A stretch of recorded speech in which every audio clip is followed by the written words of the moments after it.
What's up, Mitten Squad? My name is Paul. Welcome to my review of Halo 5 Guardians.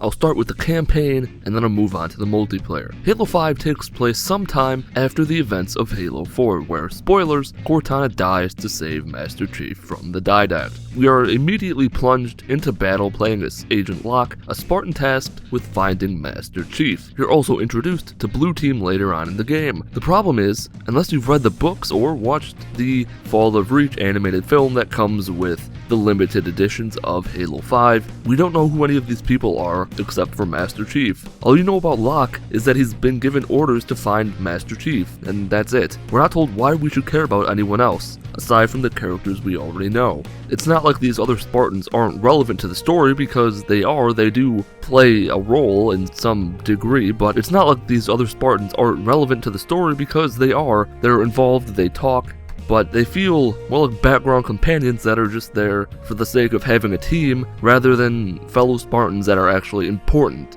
in the story, and that's a problem. Another problem is the length of the campaign. 343 said it was going to be twice as long as Halo 4, and I guess it is, but the problem is that it's not twice as long, but it's twice as many missions. And 3 of the missions are just walking up to 2 or 3 people, having them say 2 or 3 sentences, and then the mission's over. Each one takes like 5 minutes. These missions where you just talk to people could have been cutscenes, but they aren't, because 343 seemed dead set on the idea that it was twice as long as Halo 4. And that's not even mentioning that these missions where you're walking around, you can't point your gun at people, and talking to other people, it doesn't feel like Halo, it doesn't feel like something we've done before. Master Chief never did that, the ODSTs never did that, the Spartans in Reach didn't do that. Why is it here? It doesn't feel like Halo. Halo's story is told through dialogue, but it's not like you can walk up to people and engage them in dialogue. Go talk to person A, go talk to person B, and then that's it. It's not like you can go talk to some random Marine and get his take on what's going on. They'll say things, but it's to other people that are in the area. Like, you walk into a room and a Marine is talking to someone else, you can listen in on that, but it's not like you can talk to that Marine. Speaking of the length of the game, it took me around 4.5 hours to beat the campaign in Halo 5 on normal.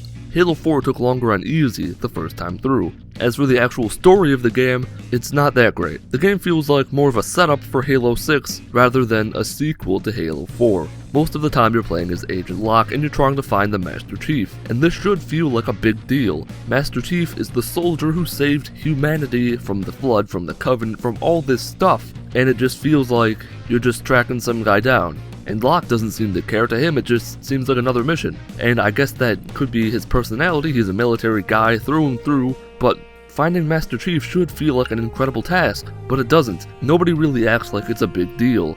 Some of the other Spartans in Fireteam Osiris say things like, "He's no ordinary Spartan," or "This isn't just another mission," but that's it. Basically, Halo 5's story is the weakest of the series, excluding games like Spartan Assault or Halo Wars. It's not bad, but it doesn't live up to the expectations that every other Halo game is set, which is a shame because the gameplay is so good. All of the weapons are actually usable. The bolt shot and suppressor now have some heat-seeking rounds, the light rifle is more like a DMR than a battle rifle, every gun is useful and has a purpose. There are even some small additions like the ability to hover in midair while aiming and a thruster pack that will make you wish every other Halo game had them. On to the multiplayer. Halo 5 still has the traditional 4v4 arena style multiplayer that everyone loves, but they added a new mode called Warzone.